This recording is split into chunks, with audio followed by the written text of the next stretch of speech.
already.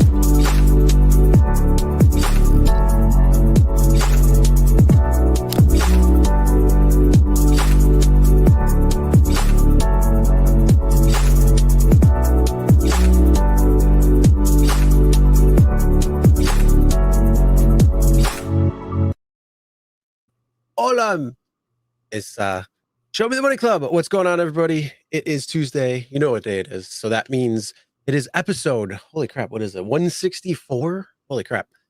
Sergio is crossing his fingers just because he doesn't want to get kicked off. We did realize it is a StreamYard problem, and hopefully they rectified it. We'll see. If he gets kicked off again, I don't know. But either way, we are here. It's Tuesday. It's Show Me the Money Club. Sergio, what's going on? Great. I'm just going to talk very little until I get kicked off. if you do, hopefully you won't. No, But either way, no. Fingers crossed. Good thoughts. Positive thoughts. At least it's a StreamYard issue, and it's not that Uber hacked your computer, so you don't have to get a new computer to like unhack what they did. StreamYard. Yeah, I know, right? Well, actually, it was the problem was it was actually the Chrome update that caused the issue. So it was something within Chrome because they had to fix something, and it was the update that went out, and it was causing problem with StreamYard. So that's why Sergio kept getting kicked off last time. So hopefully at this point it's okay. We'll see what goes on. But either way, Sergio, how was your fourth? Fourth was excellent. Thank you, sir. Relax and reboot and recharge. And I thought you were going out and testing the gig. No, I didn't test gig. Oh, there he is. Oh, he is gone. We figured out what the problem is. There was a setting that was checked, and I said, hey, keep it on, check it. But if it is a problem, right? Okay, so let me fix this. Actually, I'm going to go out and then fix it and come back in. Yes, exactly. So, yes, with that being said, I will get into the rundown of the show, and then we'll talk about the 4th of July, because that is actually our first topic. So give me 1 second. All right, so we are going to be talking about how was your 4th of July? Was it good? There's somebody who got really good, so we'll compare if you were just as good or not. We're also going to be talking about off-app trips are taking hold. So we're going to go over a couple of things with that. We're also talking about apps promising to increase and enhance ID checks. And then Dara, according to Dara, when should you tip your Uber driver? I think all the time, but yeah, he said something a little bit different. Then introducing the Lyft Driver Autonomous Forum. That's going to be taking place in Atlanta for the first one. Then they're also going to be talking about a new rideshare app coming to New York City. Also, we're going to be talking about the unseen price tag, the toll of rideshare driving on a human body. Then we're going to be talking about the Superchat shoutouts in your comments and the driver's corner, which is basically the toll of rideshare driving on the body. And, what we're going to do is go over it first. So we're going to talk about, the Gemini thing. We're going to break it down a little bit more, give our responses of what you can do. And then for driver's corner, you can come on and share your experience, whether it's positive, negative, what's going on there, and, any questions you might have in helping with that. So, that's what is on the docket for today. Sergio is back. He's in the hospital. So everybody give a little like for him to be okay, because I think he got my hospital bed right there. Huh? There's my hospital bed right there. Okay, so if this does it again, then you're just on your own. I'm just gonna go drink. That's about it. That's fine. That's fine. Yeah. Okay. But you were saying about 4th of July. No, I didn't test Gigu. I had a problem with not downloading, but long story short, I didn't drive, but I did go get some screenshots of some trips. there was very little surge, although we're going to show a driver who kicked ass. Mhm. I Yep. mean, absolutely smashed it. A lot of people said fourth was great. A lot of people said fourth was not good. I think it was really city and state dependent, right? Absolutely. And as it is even without 4th of July. So yeah, we'll see. So if you guys put it in the chat how much money you made and how many hours, let's see what it goes. Yep. And good old behind the wheel. Love doing these, short and sweet. Email me, Sergio at therideshareguy.com. I will get back to you with a Zoom link. We'll hop on, record for 25, 30 minutes. Love doing these. Love getting your voices out. Uber and Lyft both tried and failed. Well, we don't fail. Long story short, please email me if you have a story for us to share with our audience. And yeah, that's what we do. Go check out. Actually, Chris, the driver who killed it was on 2 weeks ago. Oh, yeah. Well, with that being said, let's get Irony right of into ironies. our first topic, and that is, how was your fourth? So yes, make sure you put in the comments, how much did you make? Did you go out, or did you say, screw it, I'm just not going to deal with the headache. I'm going to enjoy the fireworks or the festivities, cookout, whatever it might be. Or did you go out and drive, and how much was it? Was it surging a lot? What was going on? So make sure you put in the comments exactly what that is. Let's see. Could you beat this driver? Whew, look at that. I couldn't. And then he emailed me. He goes, "This was my second $1,000 day ever." He's in the Lake Tahoe. He's in the Lake Tahoe area. He's on the border of Nevada and California.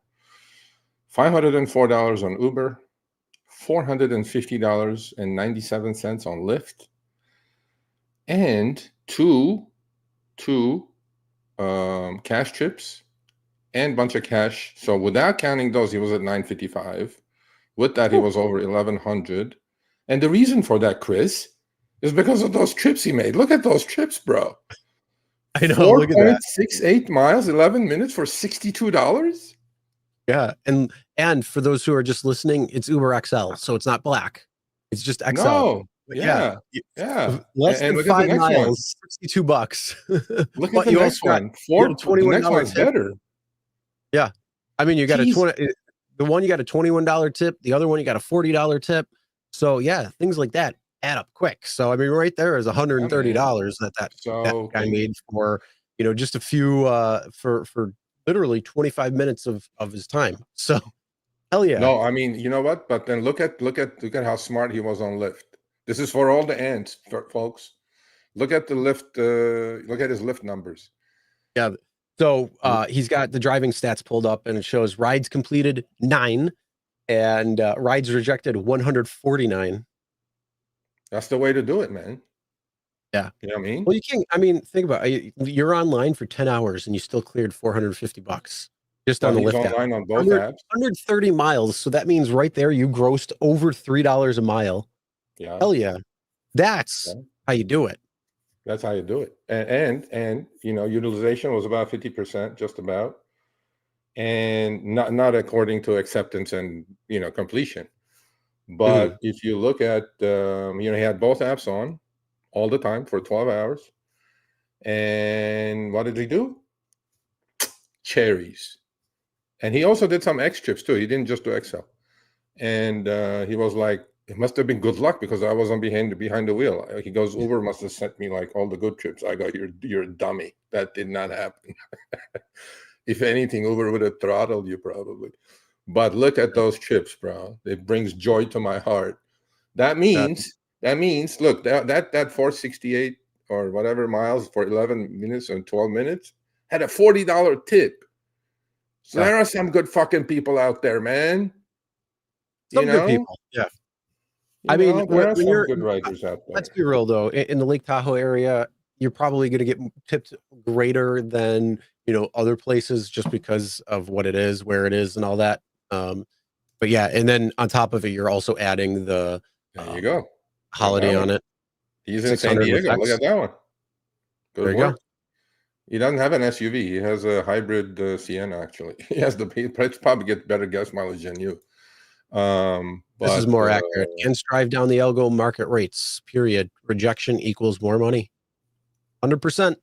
I can't say more, can't say less. That's about 100%. it. Well, either way, put what you did in the fourth. Here, like I said, I was actually with the family, so I wasn't out. I said that last week. I said I'm just gonna enjoy. So yeah, we had the fireworks. It was crazy. It was fun. It was hot, that's for sure. Yeah, Oh wait, no. what I noticed though this year, okay, I posted it on X actually. I took like a 1.5-minute video of all the fireworks in the valley because we have like a 300-degree view of the San Fernando Valley. I posted it. Hmm. Chris, I noticed something this year. There were about 40% less fireworks this year because usually the whole valley would light up. Hmm. So I Curious. don't want to get into the politics of it, but I think it made a big difference. So we'll see. I mean, who doesn't want to blow off some fireworks? Either way, Fuck, man. either way, Fuck either way. StreamYard. No, you know what? One year I was in Vegas for the 4th, and we went to a parking ramp, and we were up top and just watching. Like any direction you look, we were in the middle of the city, so any direction you looked, it was just fireworks all over the place. And we got there probably like at 10 at night, and we stayed there till like 1, and there was no stoppage. So like even at like 1 o'clock in the morning, they're still going strong. It was absolutely wild. But everywhere you looked, absolutely awesome. I mean, it was 100 degrees outside in the middle of the night, but still, it was nice. Look at Macro Baked. He goes, last year I made $700 in 6 hours. Jesus. This year $600 in 8.5 hours, and this 4th of July sucked. Look at it. See, this is typical driver. 8.5 hours, $600, or $60 an hour, or $70. What is that? $80 an hour? Yeah, 8 times 8 is 64. $75 an hour, and he's complaining. No wonder. Hold on. That is pretty accurate with what we've seen from the decrease from last year to this year. So okay, fine. When it comes to the percentage, you guys live in the past. Hey, it ain't coming back. Just keep moving forward. Yeah, there you go. Well, I mean, hey, a driver made $1,000+ in one day. So chances are it still could happen. You just got to time it out right and hope for the best. So there's definitely times when you can go out there and take advantage.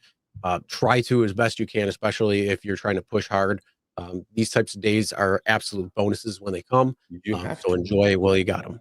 No, I mean, anyway, let's move on. But I was just trying to say that, look, drivers, there are days that are good for you. You do it. You take your week's pay out of it. The rest of the time, you fuck around. You make a couple extra $300. You just cherry pick the shit out of it. Do whatever you're gonna do. But days like this are, celebrate these days. Don't just be sour pusses, man. Just be happy once in a while. All right. With that being said, let's move on. Sorry, Matt. No Matt's Corner this week.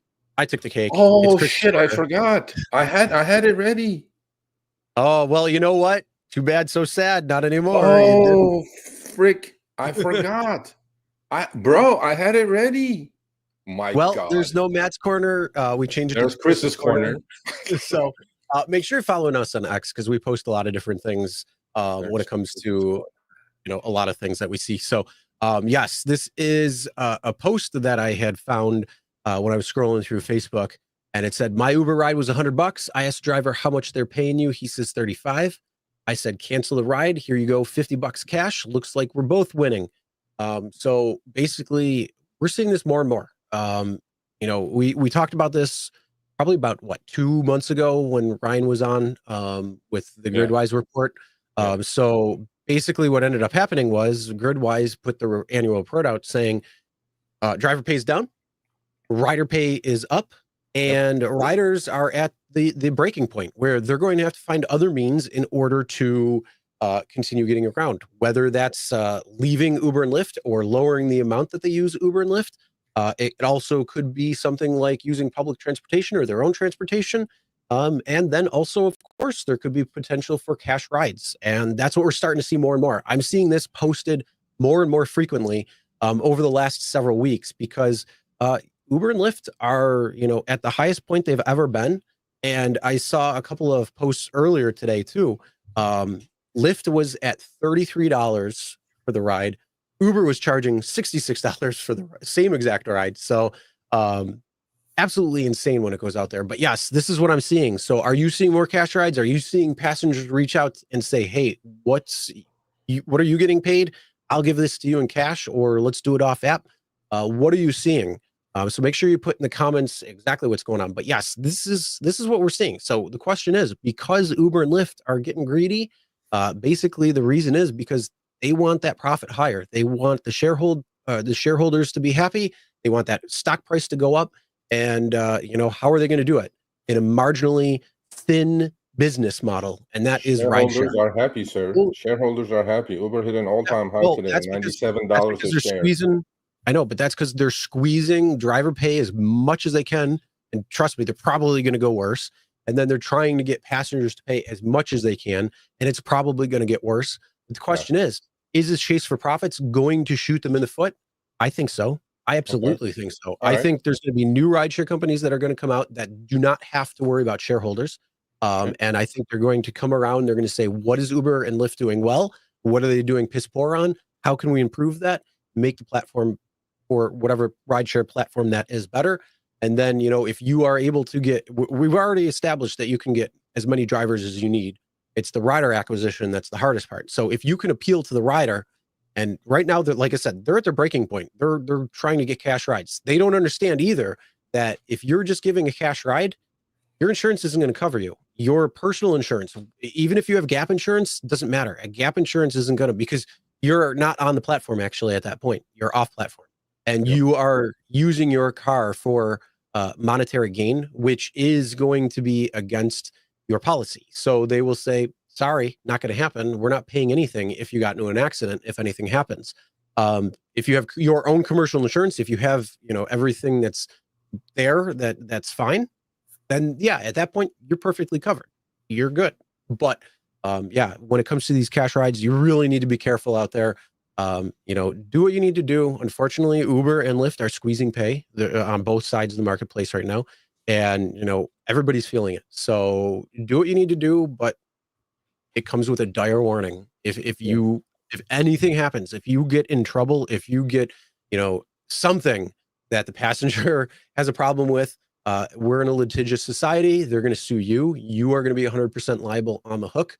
If you have a house, your car, it could be all on the line. So make sure whatever you're doing, you take the proper precautions and do what you need to do to protect yourself. If you are going to do private rides, as we said last week, make sure you are covered with the proper insurance. Make sure you are, registered with the proper requirements for your particular area. Every area is going to be different on the needs and the qualifications. But with that being said, if you go that route, I think you could have a really, really successful, endeavor, because Uber and Lyft are starting to get out way too far for a lot of people. I mean, you could charge 50% less. You're going to make probably 50% more at times, and you could really kick some ass there. And if you know how to market yourself and do a number of different things, you could definitely take cash rides, off app rides, and really do some awesome work. In this please case, make sure that you are covered. In this case, the riders save 50%, the driver made exactly 50% more. In this case. Now, on this one, I probably wouldn't have done this trip if I was doing a friends and family trip for 50. I probably would have gone for like 60, 70 bucks, because still, right? But friends and family is friends and family until you get hit or you hit something. If you have nothing to lose, and if you're going into this with that idea, look, I'm not condoning this idea without proper insurance. However, I'm not condemning it either. I am just saying that if you have nothing to lose, you go into that with that attitude, by all means, do whatever you need to do to put food on your table. But if you have something to lose, be smart about it. And like Chris said, this could be your plan B. If you have a nicer car, you could get into the private trip business. You could do all these things, right? I agree with Chris 100%. And, this is the problem they created. When I say they, the companies created, not the riders, not the drivers. And and be careful. By the way, there are sting operations happening at airports. There are cops who are doing this. they will impound your car. You will lose everything. So don't do these at airports. I am aware that they're doing sting operations at airports because that's where it's more prevalent. So be careful if you're going to do well, this. it's okay. So it's happening more at airports, and it's a lot to do with the fees that are associated with airports, and usually there's extra fees that are associated because of government taxes and things like that. So it automatically drives up the price higher at an airport than anywhere else. So yes, that is one of the biggest things to make sure you are paying attention to. But with that being said, if you are properly insured, if you're properly registered, they got no leg to stand on at that point because essentially you are a private driver, you are a chauffeur, and that's basically what they want to make sure is that you have everything, all your T's crossed and your I's dotted, all of that stuff. Because these cash rides, they are illegal in nearly every area right now. So just again, whatever you want to do, it's up to you. We just want to make sure there's a strong caution that you have both sides and you have full knowledge so you can make a more informed and educated decision on what you want to do. But yeah, I mean, this is definitely a time where if you want to go the private ride route, it's definitely good. Okay, and not only that, let's answer this question and we'll move on. How about the airport police? Now, airport police does not know. What they do is they pull you over and ask for your way bill, ask for all these other things that you need to present, and that's a law, right? But what they're doing is they're presenting themselves as a rider. They're just saying, "Hey, man, Uber's charging me 100. Can you give me for 50?" And then you're fucked. So they don't know, but they can stop you for two things. They can stop you for any reason. If you don't have your, let's say, airport tags, right? They can stop you to check for that. Number two, what they can do is they can ask for your way bill if you have an Uber, customer or not. Number two. Number three, it's the sting operation. They know it's happening, and they don't they don't say they're cops. Obviously, they just come with the luggage to you and the lady and says, "Hey, Uber's too much. Can you do it for 50 cash?" And you say yes. And there goes the badge out, and you're gone to jail. Well, potentially, and their car is impounded. So that's how they know. They don't have to know. Yep. They are doing it outside at specific areas too. So it's not just at the airports. So again, just be aware. When it comes down to it, though, you want to make sure again you are covered with all of that stuff, so you don't have to risk your livelihood and things like that. And then I want to answer this question too. Does rideshare insurance cover you? They cover you at period 2 and 3 if it's on an in-app ride. But the problem is these are off-app rides. So basically, you might get the ride request, you go to the passenger, so you're in period 2, but they're like, "Hey, this is costing me too much. Would you like to do cash?" And you come up with some little thing there, and then you cancel the ride. Well, now you're technically off the platform. You're in period 0. So period 0 is your personal insurance. The problem is your personal insurance will not cover you when you're using your vehicle for monetary gain, because that is how insurance works. It's built Your within. personal insurance doesn't even cover you for period 1 while with the app on waiting for a trip. So you guys must understand all of this stuff. And look, man, I'm not against it. I'm like Chris, okay? You make your bed, you sleep in it. Be careful if you're going to do it. And I don't know. Yeah, I mean, it's come to this. It's unfortunate, but it is what it is. Yeah, so it's one of those things. But if you have some stories or anything, get hold of us. You could email Sergio at therideshareguy.com, or hit us up on X. We can see that. And just want to know, are you starting to see this more and more in your area? Hearing about it more? Are you seeing it on local Facebook pages? Because that's what I'm seeing too. Is people are offering their services on local pages and things like that. But like I say, if you want to create your own business and not necessarily be tied to Uber and Lyft, but expand, this could be a potentially great time for you. So with that being said, let's move on. Let's talk about the apps promising something. They're promising to increase and enhance ID checks. They are. Well, we've been talking about this for a year and a half. We talked to Luis from Delivery TV. We talked to a lot of people in the business. When this is not just delivery. This is happening, folks. Okay, these fake accounts are floating, and we even did a segment a few months ago about this girl from Brazil who made fortunes creating all these accounts. It's still a problem. Unfortunately, very, very, very sad story that attached to this. A Scottish woman ordered groceries to be delivered to her home in Glasgow. Okay, this will happen in the U.S. It is happening. It did happen. A DoorDash driver killed Lincoln Riley, who was illegal, and not only that, he was on somebody else's account. We talked about that. The pregnant 32-year-old was met by delivery driver Mohammed Faizan Khan. He forced himself inside and raped her, which contributed to the miscarriage. He was handed just a 12-month prison sentence. Fuck that. That's bullshit. But besides that, right after that, food delivery apps to tighten checks to stop illegal workers. Well, hallelujah. But do I believe that? No. This has been going on for so long. It fits their bill. These illegal folks are the only people who will do a $2 trip with no tip. It helps Uber Eats, DoorDash, Grubhub, Instacart immensely. It helps it in two fronts. Anybody with a $3 worth of brain will not accept a $3 delivery order. But these people are on other people's accounts. They lease accounts. The owners of the accounts force them to take every order.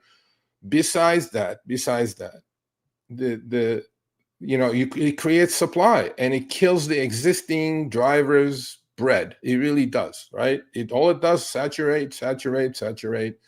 And after that, Deliveroo, Uber Eats, and Just Eat have agreed to strengthen security checks following a report some asylum seekers are working illegally as couriers. No shit, Uber and everybody else. This is happening in the US as well. This is not a European story. We have been trying. There was some media attention to this.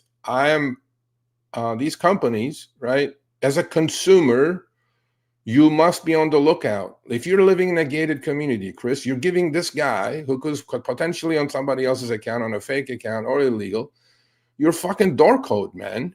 And it just does not make sense. Convenience is not worth your life. This is bullshit. Uber, Lyft, DoorDash, Grubhub, Instacart, all of you. This is happening in rideshare as well. This is not just deliveries. And please, you guys gotta just understand, as these companies, they do it until they cannot do it. And if stories like this come out, they put out a story saying, yeah, we're going to do double checks and triple checks with more face ID verification and this and that. And then what happens? It gets hot for a couple of weeks, a month, and then it goes away. And then we're back to the old bullshit. So yeah, sad story, man.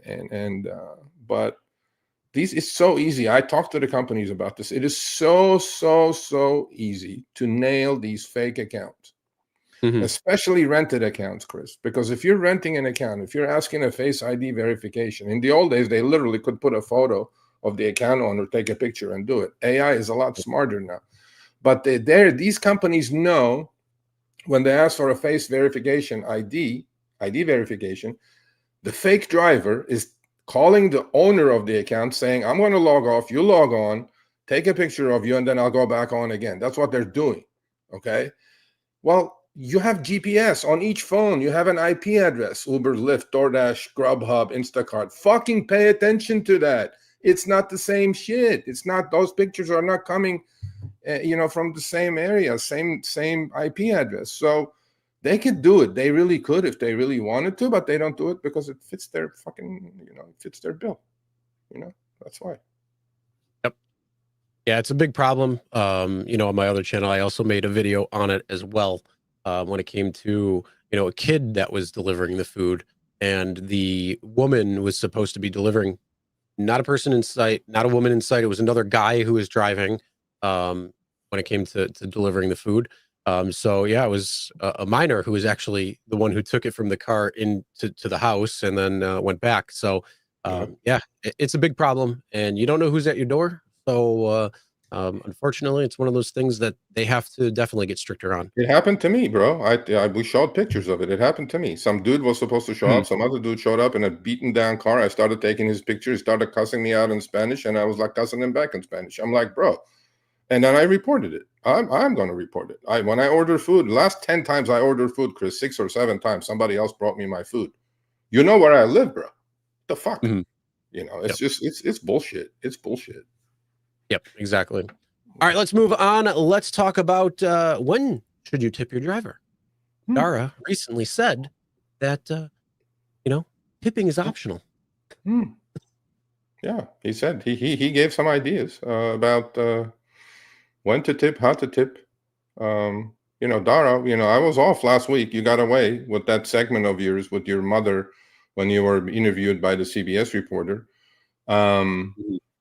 So your mother said, look, she said, I don't even go by Starbucks in that interview because it's too expensive. And Dara said, mother, how could you say that? This is on the interview. You guys can go check it out. He said, mother, Starbucks is an Uber Eats customer. You don't say things like that.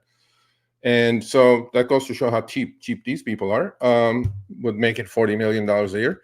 So when you tip your Uber driver, when to tip your Uber driver, according to Uber CEO, Dara Khosrowshahi, many gig workers rely on customers' tips to make profit on apps like Uber. Correct. Uber CEO Dara Khosrowshahi has advice on when to leave a tip for your ride-hailing driver. Here it comes. This is his advice, folks. Riders should leave a gratuity if you feel you got your money's worth and then some. Dara, you have no dog in this fight, so back the F off. He told CBS Sunday Morning. That was during that interview too. Uber CEO Dara Khosrowshahi has weighed in on one of the gig economy's most contentious issues: when customers should tip. Let's go to the next one. He goes, for gig workers driving people to the airport or delivering restaurant food, tips are sometimes the difference between trips with thin earnings margins and more profitable ones, 100%, especially on delivery. And he said tipping is entirely optional. But if you feel like you got a good ride, if the service quality was terrific, then you can tip through the app. Dara, the service quality is in the shit, is in the toilet, Dara. That's because you're scratching the bottom of the barrel and you're putting these people on the platforms who burn themselves out in 6 to 8 months, and then you have to replenish the driver base every 6 to 8 months. There is no service left other than I swear, Chris, other than our chat here and our driver community, reasonably professional drivers, clean cars, it's just gone to shit. It's not there. And he shouldn't say this because he knows why people are not tipping, by the way, because the fares have gone up so much that people have no room to tip. He should fucking say that. But with his two-face, he said during the CBS interview, Miss Kent asked him the question. He said, well, the fares have gone up a lot over the last 5 years. And he admitted, yes, they have. He says, well, there is inflation, he said. And he says, because we have to pay our drivers more to keep pace with inflation. Truly, that's what he said in the fucking interview. That's what he said. I'm expecting him to say. He blamed the higher prices on driver earnings. He did. Bullshit. Bullshit. It's there. Go watch it. I know, but I will resort you to Len Sherman's, wonderful deep dive into upfront fares and the change there. I will also point you in the direction of the Gridwise report, using millions of data points, and then even the Oxford study, which backed it all up. I'm sorry, but the proof is being shown right there, and Uber is just trying to gaslight everybody by saying, "Oh yeah, it's we have to pay drivers more." Bullshit. Well, what does Uber complain about the most, Chris?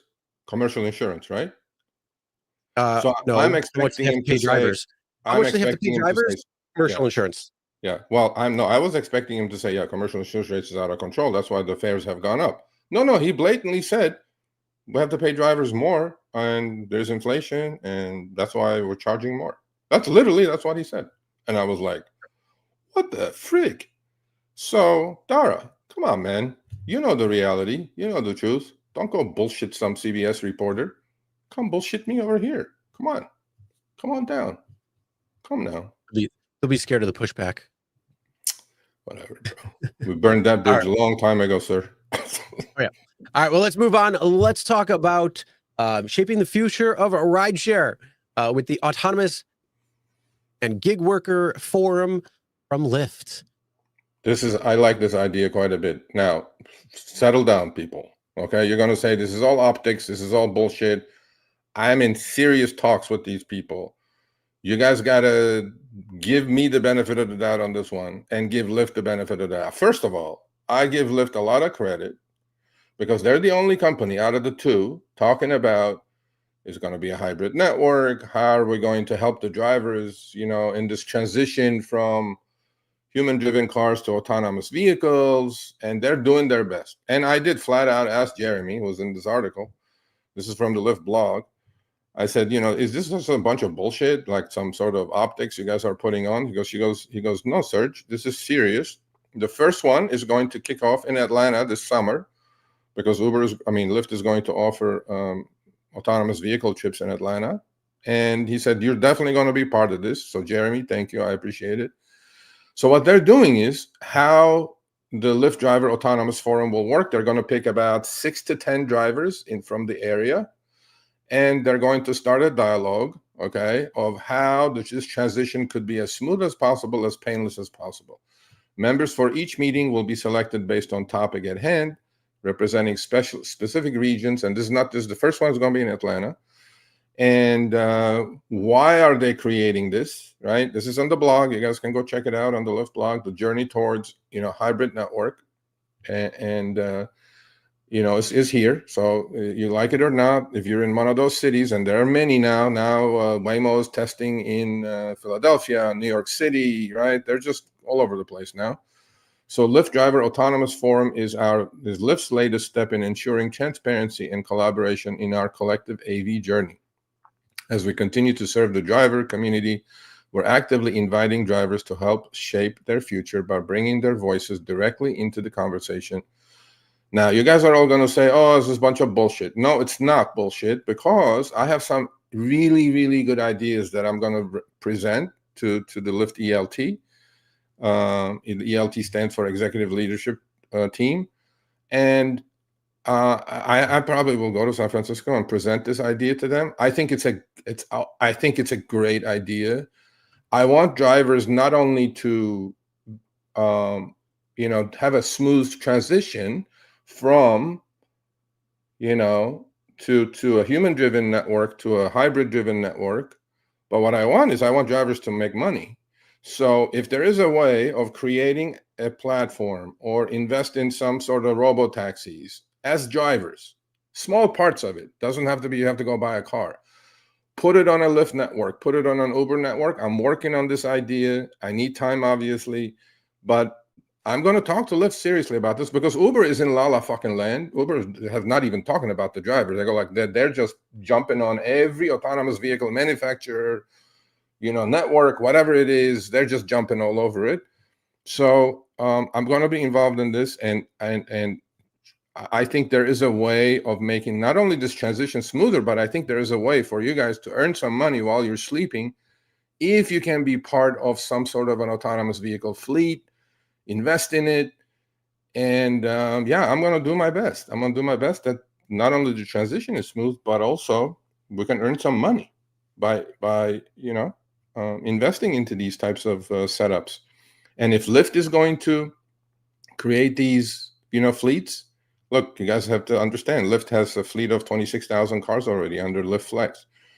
They can all, they know how to treat or how to handle fleets of cars. So I'm going to do my best. I want the voices heard. I have the ideas. I'm going to present it to them. And I think we're going to get somewhere and make it as painless as possible. We know they're coming, Chris. We know they're coming. There is no ifs and buts. Is it 3 years, 5 years, 8 years?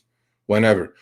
But when Elon comes up, if he's not killed by then, when Elon comes up with the robo-taxi and they're like 30 grand a piece or whatever, put a fund together, or Lyft will buy it. Drivers can invest in it. Create a network, put them on the network, have them earn money while we're sleeping. I'm trying to come up with all these answers. So Lyft, good work, thank you, and more. Stay tuned.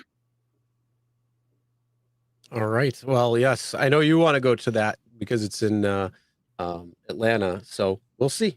I definitely do. I 100% do. Yeah. Nice. Yeah. Well, let's move on. Let's talk about a new rideshare app in New York City. New York City now has a new rideshare app that just launched on July 1st. So very, very recent. And pull that up. Yeah, So you said it right. More competition. Here they come. more competition. Yep. It's called Your Drivers Network, which is a homegrown rideshare company promising no surge pricing, better driver pay, and cutting edge safety features. It's going to launch in 4 of the New York City boroughs, July 1, which is Staten Island. Your ride's coming soon. So sorry, Staten Island. Not you. Manhattan, Bronx, Brooklyn, and Harlem. Y'all get the and then Staten Island will be coming soon. So Yeah, we'll see. I mean, I want him I wish him the best. Okay, we'll probably get them on. New York is a really, really tough market. So if they can survive in New York, they can probably survive anywhere. absolutely. New York has so many more regulations than any other city and state. They're individual regulations, TLC, Taxi Limousine Commission, and all that stuff. So I'll just read a paragraph or two from the article. Its company is called YUR, YUR. New Yorkers fed up with surge. See, that's what Chris said. They're fed up. The riders are fed up. Drivers are fed up. They're doing friends and family trips, and and this person, this company said, "Well, enough is enough." We'll see. Fed up with surge pricing and surly rideshare experience. Take a note. A new player is about to pull up Your Drivers Network, a homegrown ride-sharing company promising no surge pricing. See, that's going to be their problem. Dynamic, that's the surge pricing is necessary for drivers to log on. Better driver pay and cutting edge safety features will officially launch July 1. Founded by longtime entrepreneur and New York native Luis Palucci, Your is aiming to flip the script on traditional rideshare platforms. After logging more than 1,700 trips behind the wheel and talking directly with passengers and drivers, Palucci says the message was loud and clear. Everyone feels exploited. Yes, sir. Yes. Mm-hmm. And drivers are running on fumes, feeling exploited, while passengers are frustrated by surge pricing and lack of transparency. This is all good. A lot of people have tried. I've tried. I mean, look, there's company in California that I'm in touch with and I know a lot about. There's company, there's Rise. There's a lot. InDrive came from. It's a $3 billion company. It came to the U.S. Was doing well. What they do? They folded and left. Rideshare business is not an easy business. It's just not. Okay. But one thing that this has that different than a lot of other newcomers, Chris, is it says perhaps the most eyebrow-raising feature in Yours built-in revenue sharing model. Now, this could be interesting. Anyone who refers a friend to the platform, whether as a driver or passenger, gets 5% of what that person's future rides deposited in their app wallet. Future rides, like perpetuity. So I'm going like, this could be interesting. And the cash that can be used towards rides or be withdrawn, I think that's a cool idea. Yours pricing model, community-driven feedback platform, and launch.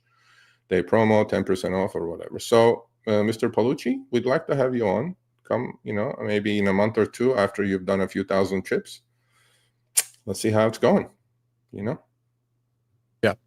pretty interesting. But yes, like I said, new companies can come out and see the pain points of where Uber and Lyft do things well, but also where they do things bad. Fix that up. And that's how disruptors get disrupted. I've been saying it for a little while, and I have a feeling it's going to come.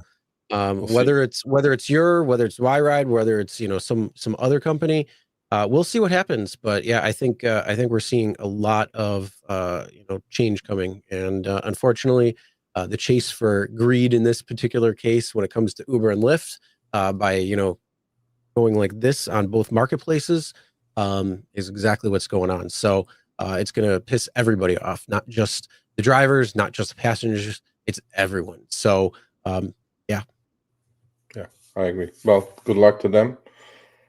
Actually, I'm talking to a new one too now. They got a hold of me somehow. The company's name is Spin, SPYN, and I have a meeting with them. And look, there are people willing to put their money where their mouth is and do something with it.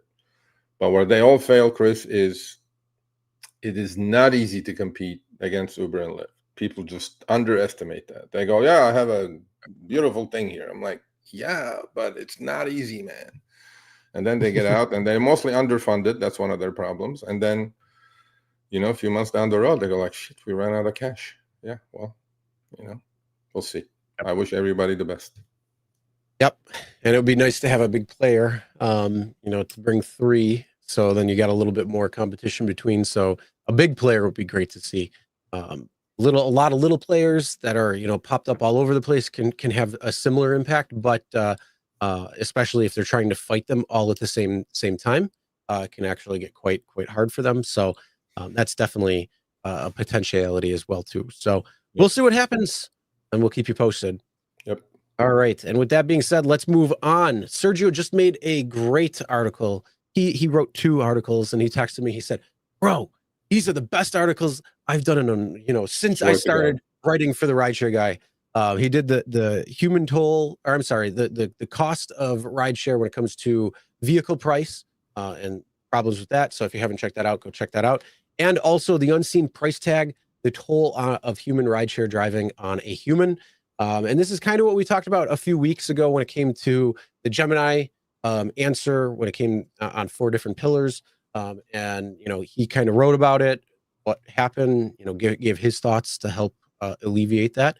And Sergio, answer away. Okay, so folks, whoever is watching now and later, I'm asking you guys, do me a solid. Just go sign up to the free newsletter. It's free. It's on the first page. Just put your email in. You will get this article. One actually just came out just today. Today, I got it because I'm subscribed. And let me read the headline on that one. Here it is. Here's the topic or headline. From behind the wheel to plan B, how Uber Lyft drivers should transition to new careers. There it is. Sign up. You would have gotten it today. 1. This was last week's. The unseen price tag, the toll of rideshare driving on a human. I'm telling you guys, okay, I like writing, but I really like writing. And I don't want to write about, I don't know, oh, look at my screenshot and look at this screenshot. Look at this. There is a lot more that goes into rideshare driving, okay? We're all in it for the money. I get it. Without money, right? Money makes the world go around. But it's a necessary evil.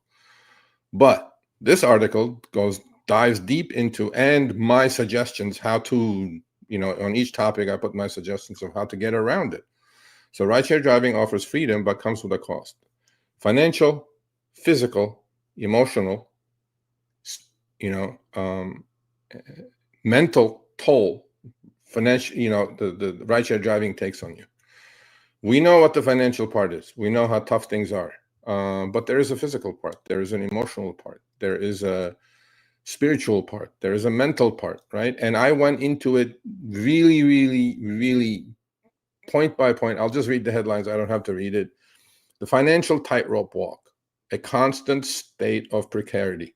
And it goes into, about earning less over the last couple of years, maintenance and things like that. And my suggestion is, run Uber and Lyft driving as your small business. Create a weekly P&L spreadsheet.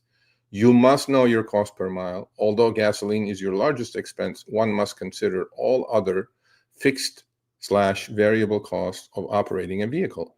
If you do not treat rideshare driving as your small business, you will have an extra 50,000 miles on your car with not much to show for it at the end of the year, since you use your car like an ATM machine just to pay short-term bills.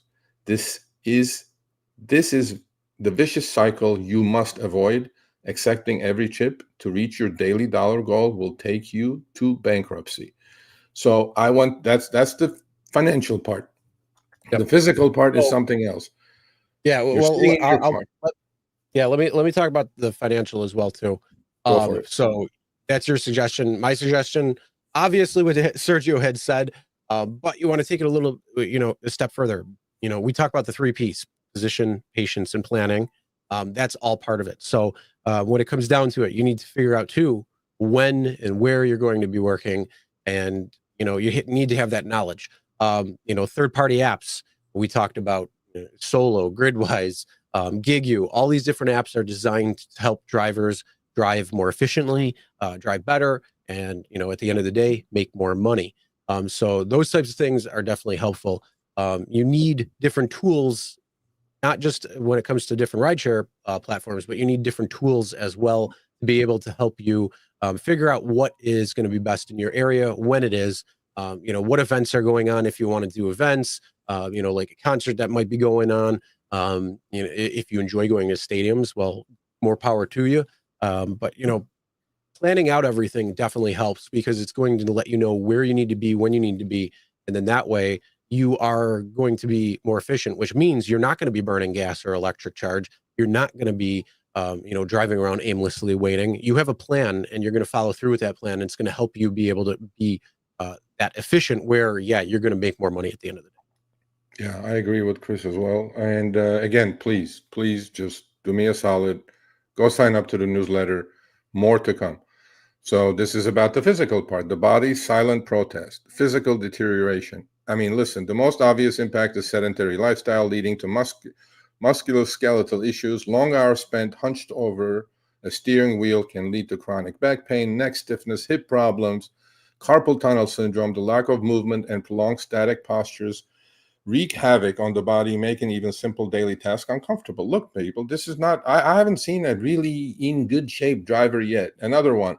Furthermore, the pressure to maximize earnings often leads to unhealthy habits, neglect of basic needs. Fuck yeah, we all eat junk food when we're on the road. We grab what's on sale for $4, and then that's usually garbage. And, eye strain. If you're driving 12, 14-hour shift, there is a physical cost to it for sure. And my suggestion, again, my 2 cents worth was this. And on the next one, we'll see. Obviously the risk of accidents I talked about and constant exposure to diverse populations. We remember what happened during COVID, right? I mean, just how many drivers got COVID? So my suggestions, I recommend split shifts as opposed to driving 12 hours straight. Only drive when and when there is demand. Take frequent breaks. Pull over. Get out of the freaking car. Stretch. Take a short walk. Especially if a trip takes you to a beach area. In my case, it does. Santa Monica, fucking park. Go take some fresh ocean air. Smell the fresh air. Oxygenate your system. Possibly join a health club. Try to work out and keep in good physical shape. Because look, there is some Iron Man in the country that I know of. One in Boston, a good friend, Raphael. He can do it 12, 14 hours a day, 7 days a week. This is not an easy thing to do. And I would highly recommend that you guys pay attention to your physical being. Because that's our body, right, is the only temple we have. So not only your car is going to fall apart, but your body is going to fall apart. I talk to a lot of drivers, Chris. They complain about hip pain. They complain about knee pain. We're just fucking sitting, man, Well, one of the best things you can do too is make sure that when you are sitting, you're sitting in a proper stance because you can definitely help out a lot there. But yes, taking the breaks when you can. The best is to try to do it at least once an hour. I know it can be difficult at times, but try to do it once an hour. If you're waiting for a ride to come in, pull over to the side of the road, get out of your car, stand up, stretch a little bit, walk around the car a couple of times, walk up and down the street, whatever it might be. If a ride comes in, then go back in your car at that point. If you accept it, if it's a crap ride, don't take it, and continue on. So yeah, definitely doing that, but also making time for your health when it comes to eating properly. As I said in the first part, planning is huge. So plan when it comes to carrying your own food. Make sure you can meal prep or something so you don't skip the meal. You don't go to the fast food joint and get crap all the time, but you actually go with plan. You go to the grocery store once a week or something. You get all your meals, and then when you're ready to go out for the day, you have your food. Bring it in a lunch bucket. There you go. That's good. But most importantly, get out, go to the gym. You only need to go a couple of times a week to really make an impact. But make sure you're doing it diligently and can all the time. So, doing some strength training, doing some walking or cardio, that's just going to help overall completely when it comes to you being able to, not have such a health problem being sedentary all of the time, especially for full-time drivers who are sitting in their cars, 10, 12 hours a day, sometimes even more. Yep, 100%. 100%. Yep. So next one is next one. The mind's on-seat battles, mental exhaustion, and stress. Chronic stress and anxiety are almost universal among drivers. The unpredictable nature of the work, the pressure to maintain high ratings, and the constant navigation of traffic and difficult passengers create a high-stress environment. The gamification of the apps, with its bonuses, streaks, penalties, can further exacerbate this, turning work into a high-stakes game where one false move can impact your livelihood. The constant pressure often leads to severe burnout, absolutely does. The emotional labor and difficult passenger interactions, 100%. You're going to have done 30 trips and one asshole walks in your car, that'll ruin your day. They encounter a wide spectrum of personalities, from pleasant and engaging to rude, intoxicated, or even verbally abusive. Dealing with disrespectful or threatening passengers, especially late at night, can be emotionally draining and contribute to feelings of vulnerability, frustration, and even anger. Many drivers also report a deep sense of feeling exploited and taken advantage of. The perception that the rideshare companies prioritize their profits over driver welfare, coupled with opaque algorithms and fluctuating commission rates, breeds resentment and feeling of being manipulated. I mean, I'm serious. Chris, I swear to Jesus, this may be the best article I've ever written. You know what I'm saying? It took me like hours to do this stuff. Finally, the inherent social isolation of the work can be mentally taxing. Here's my suggestions. Rideshare driving is not as easy as it seems. It takes a toll on us, dealing with up to 30 passengers a day. I compare it to movie Forrest Gump. You never know what you're going to get. You need to learn to read the room and be mindful of that not everyone will be in a great mood who enters your vehicle. All of us start the day with high expectations for good earnings, but if you feel like the day is not turning out the way you like, turn the fucking app off. I didn't say fucking. Take a long break or go home for the day. Surround yourself with family or people with positive attitudes. This is the only way you're not going to burn out, because you will burn out. And that's why 8 months is the average duration of a rideshare driver on these apps. You know what I mean? Yep. Yeah. When it comes to my thoughts there, the hardest thing that you need to do is separate the games from, driving. It is driving. It's picking up people, dropping them off. When it comes down to it, all the games that they play, all the, hey, I need to get X amount of rides in order to try to get a ride bonus. If you're lucky enough to get one of those, trying to hit surge, all these different things, and beyond. How much gamification, and now with the maps that they're changing, the colors. So now it looks like the Great Clouds of Doom are the surge colors, and all this crap that they're playing. The biggest thing is you just need to realize that a lot of it you can't control. So what you can control, pay attention to that, and try to avoid all of the extra games. Like, great, they're up to it again. Kind of make it, if you can, make a joke out of it. But one of the other things too, if you're working out and you're putting your body through stress, a lot of the anxiety and stress from this is definitely muted. It's much less. It's not going to be at the forefront. I mean, yes, if you are financially strained, if you are trying to get, some sort of bill paid that was supposed to be 3 days ago, your anxiety and stress is going to be beyond. But that's another thing where planning comes in, is unfortunately, I'm going to say it all the time, but it's the truth. You got to plan. So you need to know what is coming up. You can't just try to live, day by day by day. You got to try to build up some sort of nest egg. So then that way, if something happens, your car breaks down, you're not screwed for a week if you have to fix something, and not getting any money coming in. If you have to take that time off, you've already pre-planned for it. And then that way, that's a lot less stressful on the body and the mind and everything coming to that. Burnout, absolutely. I've had burnout when it came to rideshare. And I seen it where I was just going out, running. I was not happy. I was not enjoying. I saw my driver rating start going down. And then I had to take a step back. I had to take a little bit of time off, walk away for a little bit. And then, come back to it. And I came back stronger, and my driver rating went back up.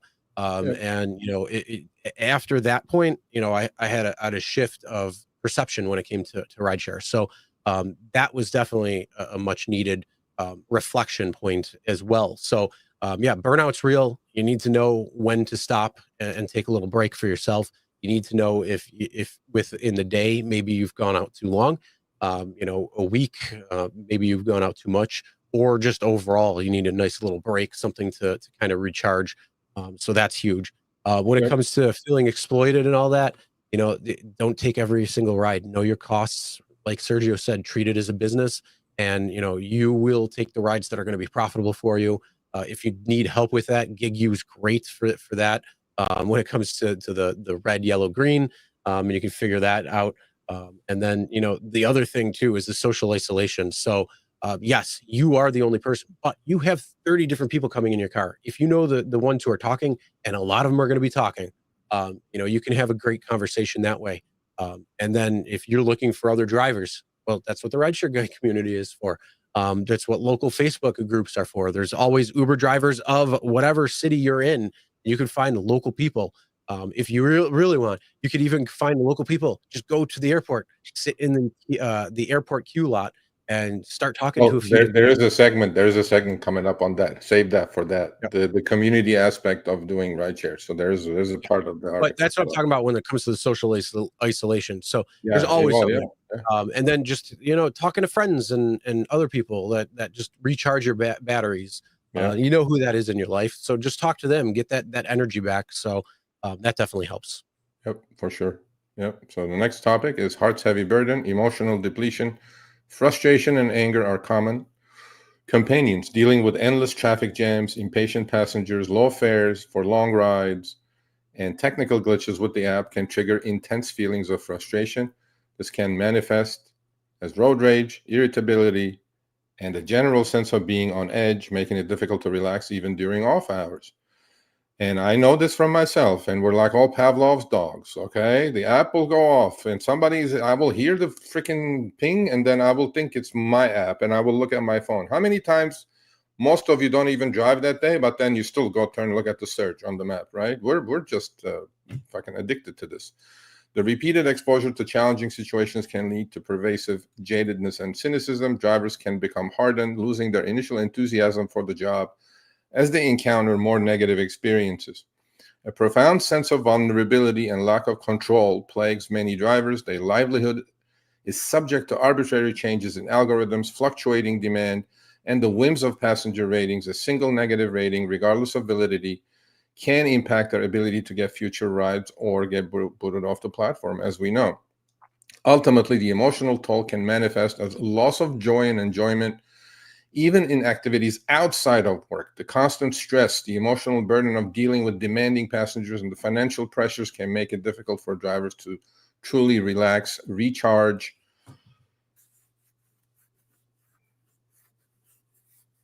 or find happiness in their personal lives. Their work spills over, impacting their relationships. So my suggestion for that, and Chris will put his 2 cents in order to avoid burnout, one must not only take care of the body, but also the mind. Try to take, again, frequent breaks, try to meditate, read a book, or listen to an audiobook or a podcast. Subscribe to a music platform. It's tax deductible. Music cures a lot of emotional stress. Think of this gig as a stepping stone for bigger and better things for you down the road. Try not to feel like you're on a hamster wheel. Ultimately, we all made the choice for driving. No one forced us to do so. And I'm telling you guys, I want to do these types of, I want to talk about these things as opposed to some bullshit that Dara said or something, right? Because we're all human here, okay? The reason you're all here and the reason the channel is what it is because of drivers, because of people watching. And a lot of us kick that, can down the road. I'll take care of this tomorrow. Oh, I don't feel good. I have a pain in my lower back. Oh, and you go fight with your wife for no reason. I'm going like, bro, you're burning out mentally, physically, spiritually, emotionally, every which way. It ain't fucking worth it. Turn the damn thing off. Do something else. And I know it's easy for me to say that, Chris, but I feel like this is the most neglected part of rideshare driving, outside physical, obviously, is the mental part. It's not an easy damn thing to do, man. No, especially when it's so repetitive. It definitely, it'll lose its luster. But again, you got to know, you got to have the mental fortitude to come out and say, look, I need a break. I need to figure something out. I need to be inspired by something else. Whatever it might be, using it as a stepping stone, as he said, as Sergio put on suggestions here. And that's a huge thing. One thing is you should always be open to other opportunities. So if another opportunity presents itself, if it sounds like it's something that would be good for you, that's the good thing about rideshare. It really was a stepping stone as a side gig. So I always looked at it as, it's a great side gig to make extra money. It's a great way if you fall in between jobs or a transition in your life. So if you want to go, you got burned out from whatever you were doing because the stress, the boss, the atmosphere of work there. So you said, you know what, I want to get out of that. I want to do my own thing. Maybe you can follow your dreams on whatever it was or whatever it may be at this point, and use rideshare as a way to offset that. Create some sort of income to be able to pay your bills, and then slowly people said, hey, this is great, I'm going to do it full time. And then Uber and Lyft started pulling the purse strings a little bit, and then a lot more. So you got to work more in order to make the same. So yeah, it's unfortunately something that you feel like you are in between a rock and a hard place. The reality is, if you do a perception shift, and you can, that can be a huge thing. Working out, absolutely. If you're putting your body through certain stresses, it mutes a lot of the other stuff. The financial strain, though, that's something where you gotta take a step back and say, is this worth it for me? And if you got to pivot, or if you got to change what you're doing, you might have to. And a lot of people want to live comfortably miserable because it's what they're comfortable with. They understand, hey, I'm going to wake up, I'm going to go turn my app on, I'm going to do this, I'm going to do that. I understand it. I get frustrated because I don't know if I'm going to pay my bills, but you're comfortable. You got to be uncomfortable in order to make a change. And the problem is, you get comfortable and miserable doing it. You want to get uncomfortable to make a change. And you got to step back sometimes and really reevaluate things. And people should evaluate themselves and where they're at and what they're doing, every so often, maybe once a year, maybe every 6 months. It's best once a quarter, though, because then you can really see a little bit more change when it comes down to it. So yeah, those are a couple of things. Whether you have to figure out, hey, is this even worth it for me anymore or not, and move on. It is what it is. No, I agree with you. I think that I talked to, obviously, a lot of drivers. Okay. And after this article, Chris, I got so many emails saying that this hit home for me. And I think I'm speaking for a lot of drivers who are not able to express these things, right? And I want to talk more about these things. Obviously, money is money, but even if you have money, you're a miserable fucking person, because most rich people are miserable anyway, or they're depressed. What good is it? So last part is the spirit's fading light, a quest for meaning. The spiritual toll of rideshare driving is perhaps the least discussed, yet for many it's deeply felt. It touches upon the fundamental questions of purpose. Like Chris said, the last one, purpose, meaning, and connection. For some, the relentless pursuit of fares and the transactional nature of the work can feel devoid of deeper meaning or purpose. And that's why a lot of drivers tell me, I go, why do you still drive? You're complaining, but you still drive. But I love what I'm doing. But these fucking Uber and Lyft, they don't pay me enough. I go, I understand, but why are you still driving? They go, well, I love the connection. I love the riders. In fact, I just did a behind the wheel with Levi, our good friend from Syracuse. I said, he said it. He's making 25% less than he did last year. Then I go, Levi, why are you still doing it? He goes, I love doing it. I love the connection with riders, right? The constant need to prioritize earnings over well-being or deal with ethically questionable situations, such as intoxicated passengers, can challenge a driver's personal values. While challenging, it's important to acknowledge that some drivers do find moments of unexpected human connection and meaning. Brief, genuine conversations with passengers, the feeling of helping someone to get an important appointment, or witnessing acts of kindness can offer fleeting moments of spiritual uplift. And that's probably mostly for our Jeff in Colorado now. More commonly, the spiritual toll manifests as a struggle to find peace, inner calm, and sense of direction. So let's flip to the next one. Let me read my suggestions, and then that's all I got. Please, there's no more? Nope. Oh, I thought I sent you my... Anyway, so this was the article. I'm asking you, please go subscribe. It's free. The newsletter is free. Another one that can look. The one before this was really, really well done. This one, I think this is my top 5 of the last 6.5 years, and I've been writing a lot. And today's is also a good one. The transition, how to transition from rideshare to something else, and my suggestions. I don't want to play Dear Abby, Chris, but I think this is so fucking necessary, and it's unspoken. And what? The companies don't fucking talk about it.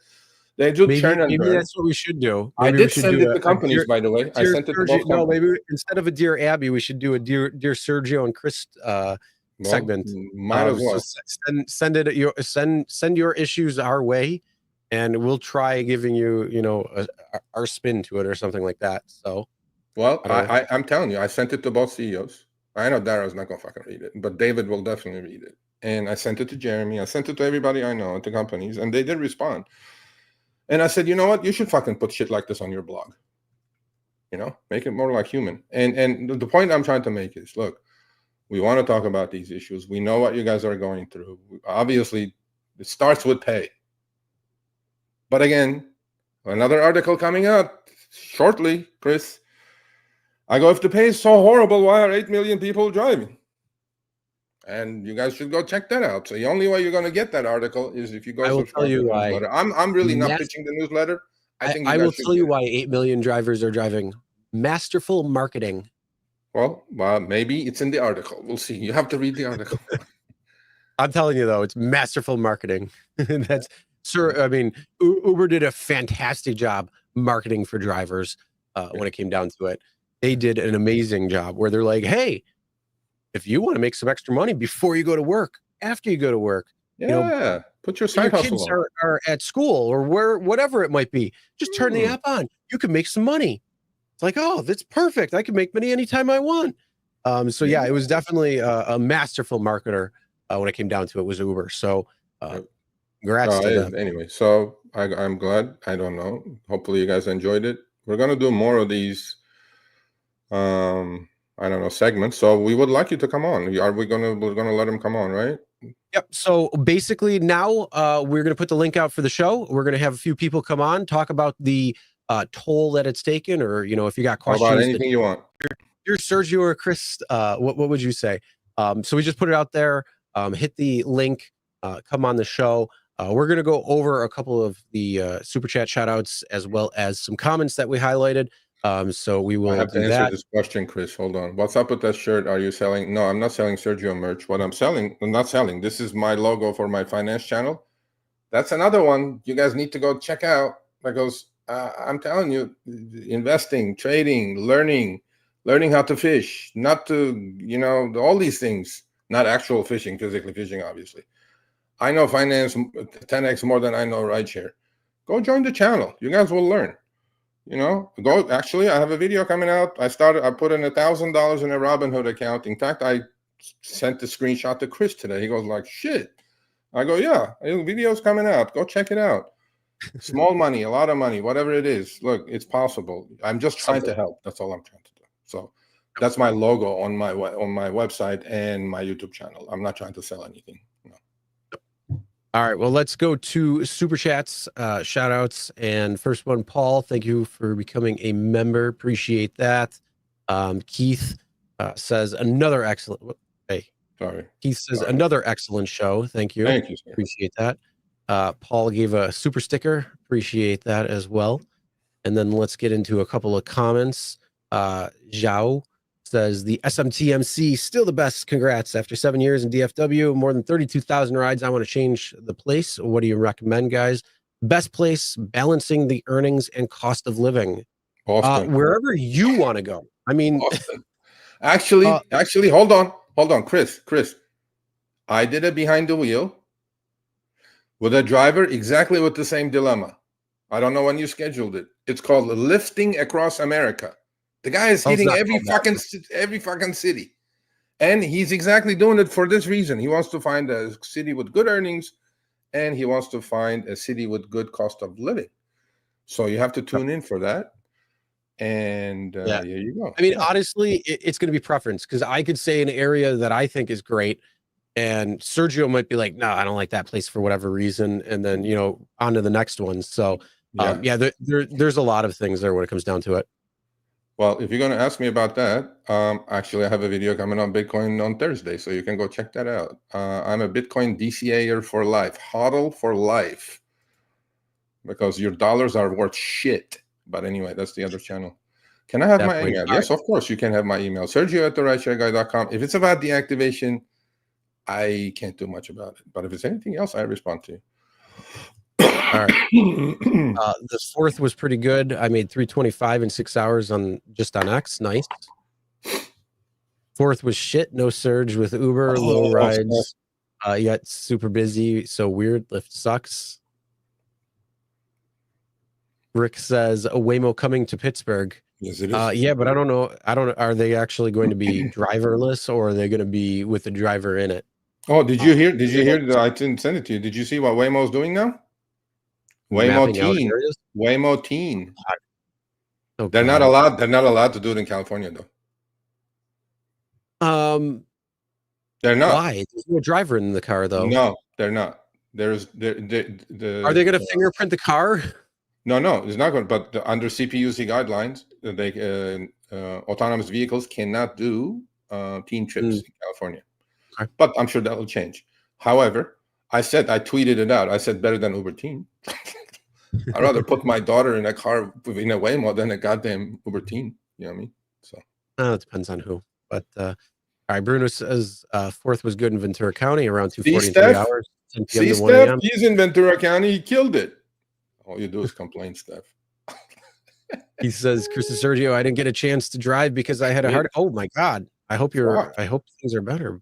I mean, you're here. There you go. Part of the stress right there. Yeah. There you go. Okay. After Dr. Roto-Rooted, 90% blockage, oh, wow. Well, I wish you the best. And you know what? Get out, step up, eat right. Do all the things you got to do. Good luck. Sally says cash rides wouldn't happen if Uber and Lyft didn't make it so easy, screwing both driver and rider. Absolutely. AI doesn't work in the end. Well, the problem with AI is it's on a subset of rules. And so you put the rules in A, B, C, D and inputs as inputs, outputs, X, Y, and Z. So you're not going to have, everything in between that. So that's the difference between AI. And everyone's like, oh, it's sentient or anything. No, it's a friggin' large language model. It calculates what percentage point would be the next word. There's no sentient to it. Justin says, make them pay cash, only nothing electronic that can be tracked back to you, making money for rides until you get commercial insurance. I will disagree and agree at the same time. But like I said, go back to our previous discussion on, making an informed decision. But yeah, whatever you want to do, I'm. There you go, Mike. Eat right, cut out sugar, carbs, and seed oils. Hardcore, cold turkey, zero tolerance. You grind and you die. There you go. Will says, get your lively commercial insurance, guys. Call Progressive. Try that. Yeah. Mark says, I've gotten into other rides. I'm not doing $3 rides or deliveries for nobody. I get 15 in town. I get 100 minimum for quick wedding rides. Enough of the crap. I want to pay bus fares. I'll let the people take the bus. Sounds good. I like it. Matt says, working double duty on my non-gig work. There you go. Sorry, Matt. We missed your segment today, bro. Will says, you can make it. Regulation creates a definite market conditions where monopolistic companies can't dictate the market. Very true. Very true. Don't drive around and park until you get the ride. Yes, absolutely. Don't drive around because that's just cost wasting away on your car. So don't do that. Definitely park around. And then Justin says, I tell riders that all the time when they ask if they should do it full time. It's a side gig. That's it. True. That's where it was. That's where it started. All right. We got a few people. Let's bring on Las Vegas Drew first. Las Vegas Drew, you there? Yeah. Hey, Mario. What's up? Can you hear me? What's going on? Hey, yeah, but hold on. Let me see if I can do something with your audio. Give me a second. On the way home. My Tesla's driving me home, so don't worry about me. Can you hear me? Yeah, you just you got echo on though. No. Yeah, let me turn off the stream, and maybe it'll stop rapping. How about that? All right, we bring on Mr. Sniper Extraordinaire. The sniper of LA. Let me see. Okay, Las Vegas Drew, come back. Pull your car over, do something. I'm trying to mute. Maybe I messed up. Yeah, if it's connected to your car, disconnect it. Try doing that. But we'll pull you off for a minute. We're gonna bring on Mr. Gambit then in the meantime. All right, Mr. Gambit, how you doing? There's you're on mute, my man. You're on mute. muted. You're on mute. Hold on. Don't waste your breath. You're on mute. Yeah, you're muted. Unmute yourself. No, you're muted. Okay, there you guys, go. got it. There we go. We got it. Perfect. All right, Yep. guys. Hey. What's happening? You got me on your channel live. What's going on? You know, there is Nothing always a much, time. guys. But I'm going to tell you, Serge, you did inspiring words there, man. And I told everybody, if you like what Serge just said, say amen, because sometimes this chat room has to have a preacher in it. And you did a little preaching today. And I love to hear preachers go into their stomp routine and do their preaching, because sometimes we got to be told over and over to do the right thing before we do it. And hopefully you reached a couple of people in here today that understand, stop taking these garbage trips. You're talking about the sniper here. I'm a sniper, and when they offer me too many garbage trips with an expensive car, I had to pull back and say, let me go ahead and chill out. I'll wait till the NFL season start. Hopefully the bonus money will be there, and I'll be back driving. I'm taking care of my brother who's a veteran right now, making sure, but God told me to go ahead and take care of my brother at this time, so I'm taking a break from rideshare. That's the thing that's saving me right now. Maybe I'm just doing a little spirituality run myself. And I'm glad you guys are preaching today, telling these folks right now that they're being programmed for years, and I've been with them for 10 years. You're programmed to do these trips. When they were fat, juicy trips, nobody mind doing it. But when the trips started getting slimmer and slimmer, the programming has to change, and you got to change yourself. If the programming isn't changing for you, you got to change it. Yep. Well, I mean, you know what it is? Once in a while, we all need a reality check, right? And we see it, but we can't just do anything about it. And we feel trapped. And then I was like, you know, I want to write about shit. I don't want to write about some other garbage. You know what I'm talking about? And I want to write about from the heart, because I, as a driver, not full-time anymore, but as a driver, I felt through these things even when I was making money. Now imagine if you're not making any money, how the fuck you're feeling. You know what I mean? And we've seen it. So I'm not exactly I'm East Coaster, so bullshit walks, right? And whatever, but I'm not like totally, you know, warm and fuzzy. You know, I have my edges again, but all I'm saying is people need to understand that the cost of rideshare is not just your car. There's a lot more. Right. A lot more. Your life is on it. And when you program yourself into it and they know you're programming, it's like they've tapped into 8 million drivers' code, and they're playing games with the code of every human who they've got programmed to take the stupid trip, take it no matter what. You know you love it. It's almost like them guys, they're dealing programming crack. They say, take a little bit of this code and see if you like it. Even if you don't make any money, take the trip, break even if you can. And some of us are programmed to take those trips and break even, not making a nickel while the company's making the money. Yep, I agree. I agree 100%. And I know Mr. Gambit, not personally. I haven't met him in person, which is shocking, actually. But then, you know, we'll have to make an occasion out of that, because he's in LA. And we have displayed his multiple screenshots over the last couple of years. Oh yeah, he's the sniper of snipers. I mean, I don't think there's anybody better, honestly. I mean, right. You can find those trips out there, and there's still a few guys. The algorithm will kick out the cherries, but they don't give enough cherries sometimes to the veteran drivers like myself.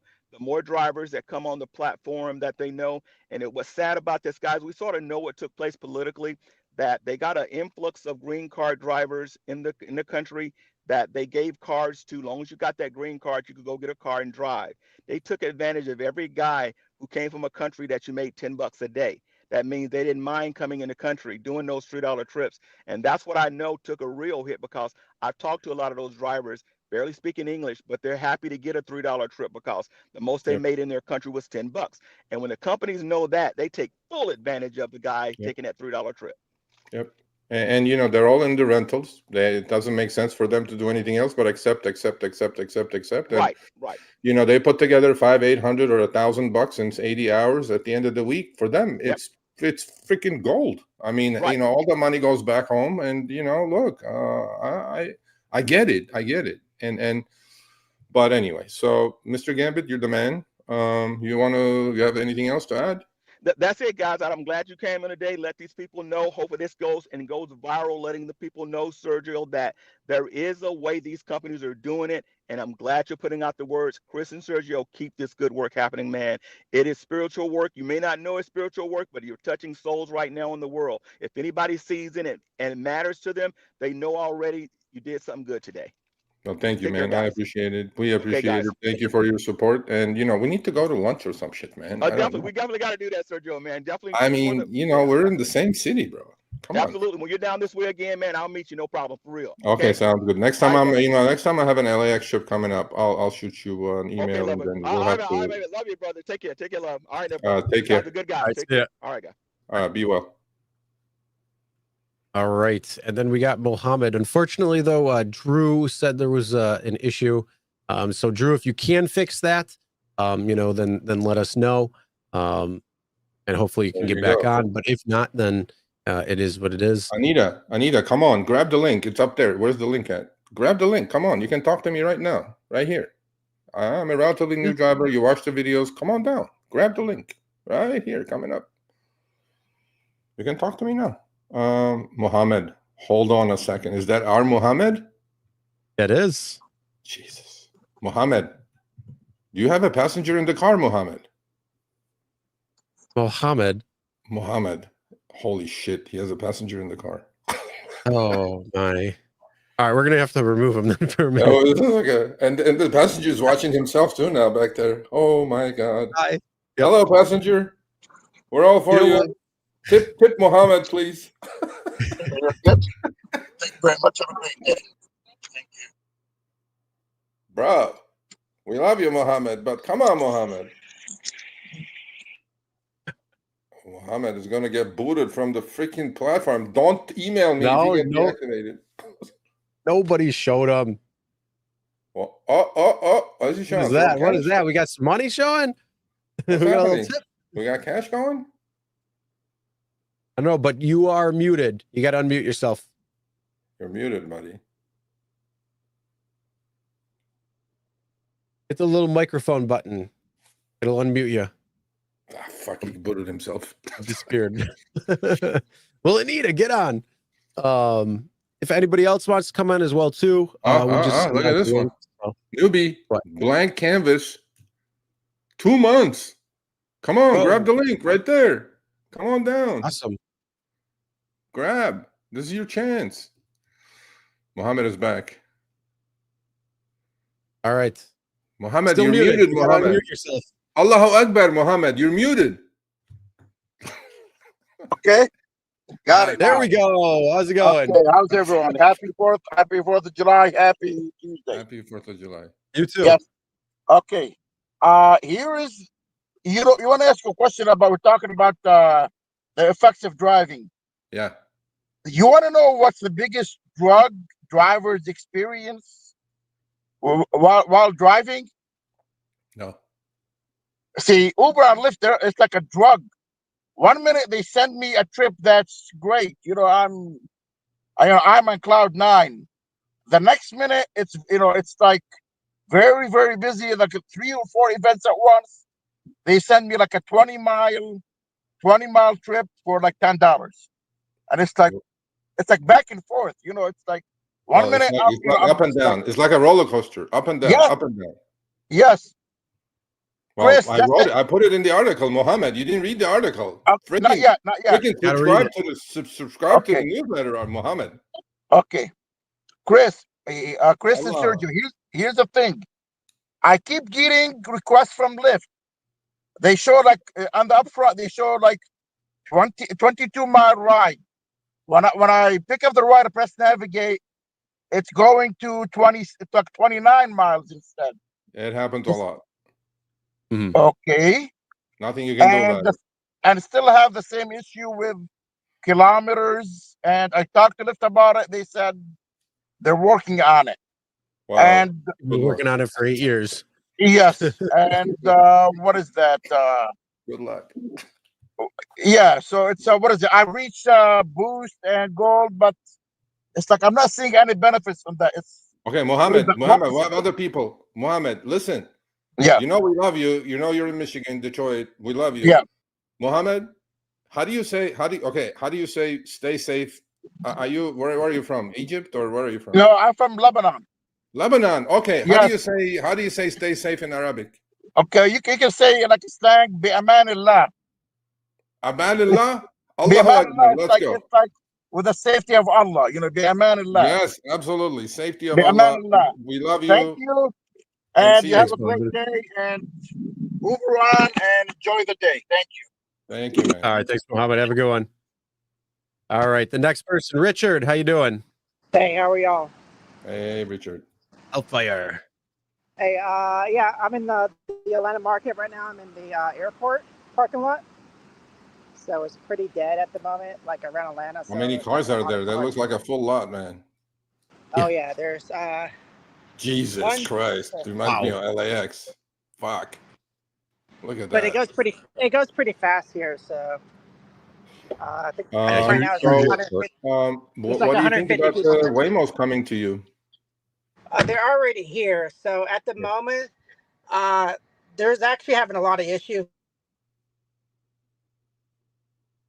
Oh, I think you got connected back to your car. Don't connect to your Tesla.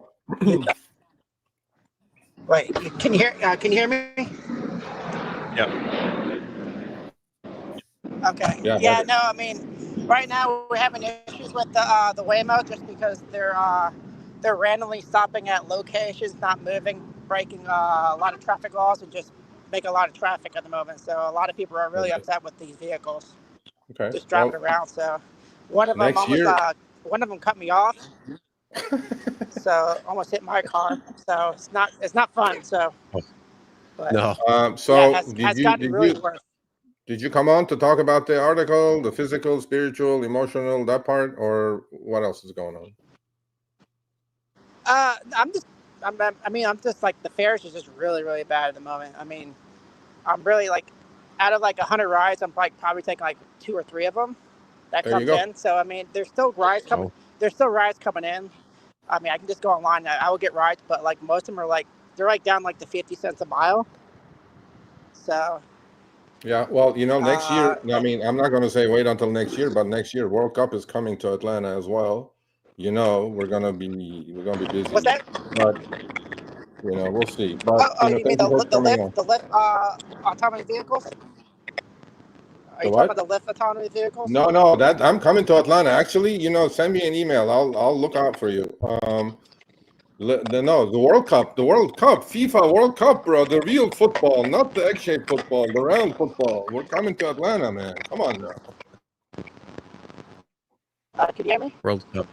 All right. So, Richard, be safe, feel good, stay healthy. We'll see you. All right, thank you. All right, last but not least, Anita did grab the link. All right, She hold on. has guts. Kavini, thank you. Made 600 Friday and 500 Saturday in Lake Geneva. Nice. 23 rides, 23 or so rides each night. Lots of surge, $30 plus. Awesome. Thank you for the super chat. Appreciate that. Beautiful. All right, Anita, you're up. All right, Anita, what's going on? Hello. Hello. Nothing. Hi there. Like I said in my my little link, I'm a relatively new driver. I've been driving since January. I have probably less than 500 rides. But what I do offer, I really go above and beyond for my clients that are in the back of my car. And every ride that I have taken where I am ordering, the service really sucks. Yeah, it wasn't like that, Anita. It wasn't like that. It was not like that. Now it's like that because they screw both sides. So what city are you in? What city are you in? I'm in Omaha, Nebraska. Oh man. Okay. Yeah. So and it's a relatively good market, I think, but it's truly not for the full-time driver. You have I was going to ask you, like, what made you start Uber Lyft? Are you on both platforms? I am on both platforms. I wasn't at first. I was only doing Lyft, No. and I started watching you all because I research everything I do, and you're like, get on both, and I'm like, okay, so I did. Okay. I do like working both of them. I find that when one is lacking, the other one is it Absolutely. supplements. So the question is, what made you start rideshare? Like, I started because I wanted a little extra cash. Okay. I needed some help with some bills. Okay. And I don't know if this is what is like the nature of the beast, but I'm a workaholic. Okay. And I really have to limit myself because I'll get up in the middle of the night and I'll look and see if there's any surges. You're addicted already. You're addicted. I am totally addicted. You're in the honeymoon phase. No, there's no honeymoon phase anymore, bro. There's no honeymoon but phase I anymore. try really hard, and I know I have sat down with my finances to try and figure out what I need to make. Yeah. And it's hard to kind of put everything in one big pot and divide it up by miles. But I try really hard to make sure that I'm at least making $1 a mile, if not a little more. I usually don't take rides if I can't do that, unless I'm doing some sort of scheduled ride with Lyft. Okay. What kind of car do you drive? What kind of car do you drive? Okay, I don't even want to tell you. Yeah, no, you should tell me. Because I drive a 2010 Audi Q7. 2010. Mm-hmm. That's fine. That's fine. That's good. It's all depreciated already. It's all good. Right. It's totally depreciated. All good to me. Yeah. But my miles per gallon really bite. And that's okay. I know that I need to make at least 30 cents a mile to make up my gas. So that, that way I try really hard to make sure it's $1 a mile, just to make it make sense for me. Okay. No, it makes sense. I mean, look, you're and one final question from me would be, I mean, you're on the show now. We're going to ask you that. Are you a cherry picker or are you an ant? You know what? I am a cherry picker. Thank you. I do. There's times when I'm trying to go between the platforms and I will accidentally take one, and it's like, I have a limit. I don't care if it's 1 mile or a half a mile. Nobody's getting in my car for less than $5. That's my limit. Uber. Take that, Dara. You watching? Take that. $5 is my minimum. It's good when we get to the drivers before they really get going. Yeah, that's why we try to do that. We wish we could talk to all these drivers, all like 3 million drivers. Yep. Do like a Zoom call with 3 million people, Chris. And like, for just a week, folks, just 1 week, we're all going to cherry pick. Let's see how upside down that platform is going to turn. How surge is going to blow through the roof. Right. And I also will just try really hard to push on everybody that if you are in a ride, please take the moment, take a second to turn off the new rides coming in, because that's going to help everybody else, and it'll help you as well. I'm like a proud father. I watch all of your episodes, and I just truly enjoy. Last but not least, does it work? Yeah, I make money. I took a scheduled ride yesterday afternoon after my 9 to 5. I do have a 9 to 5. Okay. So last night I had a 6:15 p.m. ride that was scheduled. I was going 5 miles for $15. I'll take it. So I'm driving to my ride. I've been in the car for less than 15 minutes, and that's me setting up, putting my dash cam on, making sure I've got everything set up, and my ride cancels. I get my $10. I instantly get an $11 ride that's taking me 7 miles, and I'm like, I'll take it. Okay. And then I get another one for Uber I'm picking up like a half mile away from where I was for another $9, and I was going, 5 or 6 miles. So in less than an hour, I made $30, and I wasn't even really trying. So I'm like, I'll do it. We should put her on behind the wheel, Chris. I think so. Uh-huh. Well, I would love to do that. I will. I will. Yeah. Okay. All right. Much love. Thanks, Anita. Stay safe. Thank stay you. Healthy, please. Amazing. Love you both. Love you. All right. Have a great day. Yeah. Bye-bye. Bye-bye. Bye. All right. Last but not least, Manny. Yes, last but not least, Manny. How you doing? Hey, what's going on, y'all? Well, she We're was hanging in very there. pleasant. She was very Very. nice. Yeah, Very. It's not. I It's wish the honeymoon phase. I wish I had her inside my ear whenever I would get one of those bad trips, in my car, and I'd be like, "Man, just give me some Well, pep you know talk." what? Hey, if she's on Gig behind the you, wheel, bro. hopefully Gig we you. get her Go a good download one the and app. It's free. turn it on. Gig you. Go download it. It's free. It gives you red, green, or yellow. Well, If it's green, okay.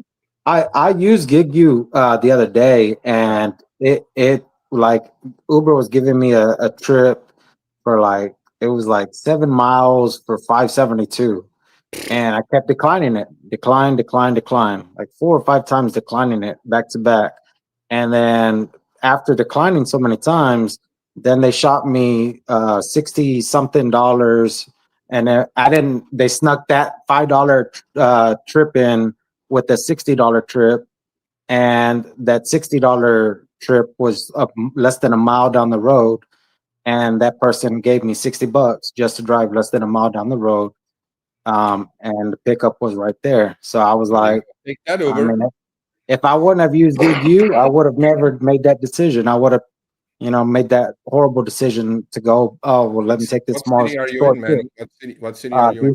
Houston. Houston. All right. Yeah. Hey, man, I'm telling you, we all do this for different reasons, but it gives my heart joy. Like Anita and you show up and they go like, we don't take garbage. We know our worth. No, That's yeah, I the mean, only way. last time I was on the show, I told y'all, this is going on my 11th year of doing this, and when I first started, we were making 80-90% pay, and I'll be lucky if I ever make 45-50% on, if I wouldn't be using GigU, if I would just take There the you go. garbage that they would send, I wouldn't make more than 50% on a trip. So Well, it's good to know it's working out for you. Well, I want you to stay very healthy. I want you to stay safe. And and that emotional, that whole Yeah. emotional thing.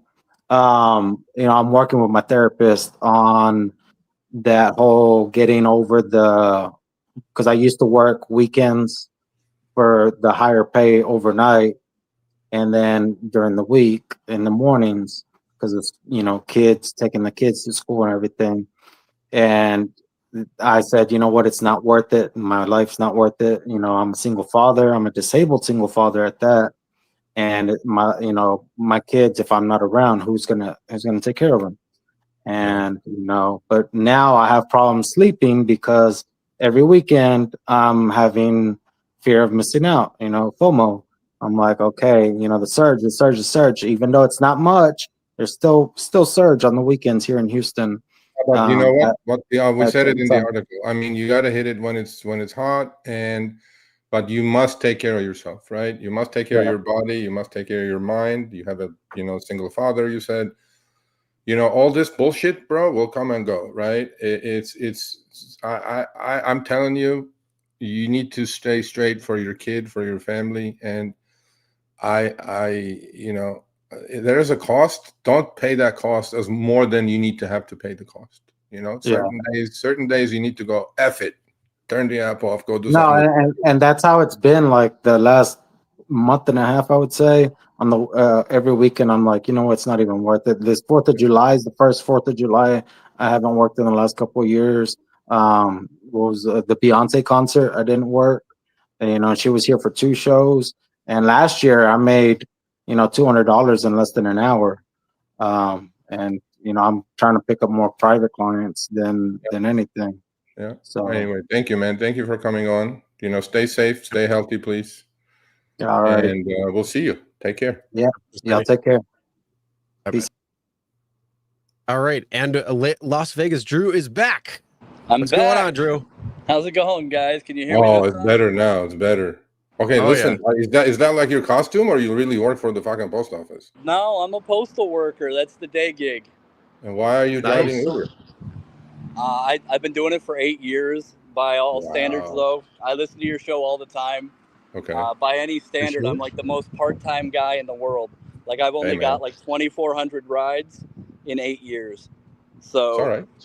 Like, I literally am the supreme cherry picker because I only do reserve rides that go to the airport. That's all I do. If Wow. if I have a reserve ride in the morning, I get up before work, I take people to the airport. It's Las Vegas.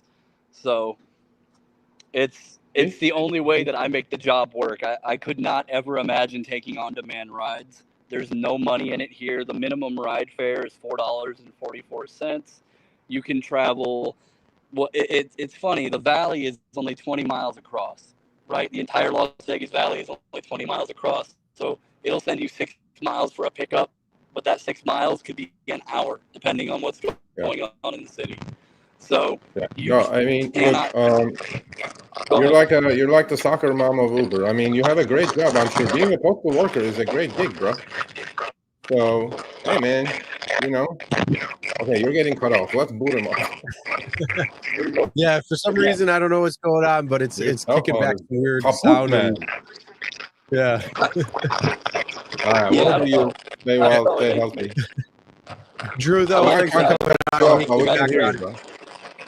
Yep. All right. Well, thank you, Drew, for coming on, and we appreciate that. Even though we're able to. You know, hey, we were gonna do the job. We usually do, but if there's guests on, we don't have the time to be able to do it. And then last week was, you know, especially tricky when it came to Sergio kept getting booted. So, yeah. Well, we figured that part out. At least we figured this shit out, so you guys can see my hospital room. 1, 2. For now. Thanks, Matt. I think we want to do this more. Actually, we really do. Actually, this is more fun for me and Chris than just read some bullshit that Dara said or whatever, you know. So anyway, all right. You got anything else to say, bud? If you don't have a dash camera yet, or if you need some stuff, make sure you hit up Amazon, because Prime Days are this starting today and going for 3 days. So you can get some really good deals on different stuff. Yes. You know, different dash cameras. Definitely, if you don't have one, go get one. There's no reason not to at this point, especially with the Prime deals going on. And then, you know, anything else you may need when it comes to driving that you can grab on Amazon might be a good place to check out and see what you can get. So, yeah, check out those deals, get what you need, and that's all I got to say. Okay, so email me, Sergio@therideshareguy.com, if you want to be on Behind the Wheel. 2, go subscribe to the free newsletter. Read that article. Although our website messed up, it'll be on the website. Go to www.rideshareguy.com. Subscribe. It's free. 3, today is Taco Tuesday. We're having fucking tacos today. That's the end of the show. See you guys later. Oh, I'm jealous. Steph's got the Beam 2 with the rear camera. I want to get the rear camera. That's got the big time shit going. Make it 3-channel then instead of 2-channel. Yes, so anyway, the Beam 2 is great. Tacos for everyone. No, I'm just kidding. Taco. There's inflation, man. You know, we do the taco trade on my finance channel. We do the taco trade quite a bit. You know what I mean? You guys know what that means. You got to do the ramen next. Yeah. Want to get what Insta360? What, the Ace 2? Ace 2 Pro? That's not a dash camera. So Emmanuel says he wants to get the Insta360. Insta360 what? There's multiple cameras. The 3S, or the Go 3S, the what is Ace 2 Pro? Those aren't dash cameras. You gotta get something that records at night. I mean, they're great cameras, don't get me wrong, but Timbuktu. You're welcome. Thank you. Yeah, but look at Anita. She learned. She's killing it. Awesome. And finally, no. Today's Taco Tuesday. It's a tradition. Taco Tuesday. Well, I had burgers, so it's meat. I mean, you can kind of do the same, but yeah. Taco Tuesday. All right. Much love, everyone. Stay healthy. Be safe. I'm glad we figured out this background bullshit. We didn't get stuff. And the fact that you got kicked off, but at least it was solved. So that's always good. You guys like the background? It's like it's my office. It used to be my second born was his baby room. That's why we have all these circles. We used to call it the circle room. Until today, we still call it the circle room. And I never painted it over. It reminds me of him when he was like 19 inches long when I brought him home. You know what I mean? It's called the circle room right there. I did those circles, by the way, Chris. I painted them one by one. It's a circle. It doesn't end. It's not a square. No, it's a circle. It's not a triangle. It has no ends. It's a circle. And beer, yes. Anybody can name that movie. You win tonight. What is it? What'd you say? A circle. It has no end. No corner. Is that a not movie? A square. It's not. It's. I don't know. I don't know the circle. movie. I don't know. What is it? I know somebody will get the reference. Circle of Life. No, that's not it. That's no. Come on. Nope. Is it an old movie? New movie? Come on, bro. Define old movie. Oh shit. There it is. Yes. Steph got it. Sure. Steph got it. Chuck and Larry. Steph, man, I'm telling you, Steph is got her shit together, bro. You know Boom! She got it. She wins today. I mean, she complains a lot. Don't get me wrong. She complains quite a bit. And also, I pronounce you Chuck and Larry. What? Oh, hey, side note. Anybody who has Peacock, you can actually watch all 4 American Pie movies now on for the rest of the month. I'm so happy. It was never on for streaming. I'm like, that is the biggest waste because they're fucking hilarious. If you need a good laugh, American Pie on Peacock. So go check it out. All right. See you guys. Much love. Stay All right. safe. Have a good one.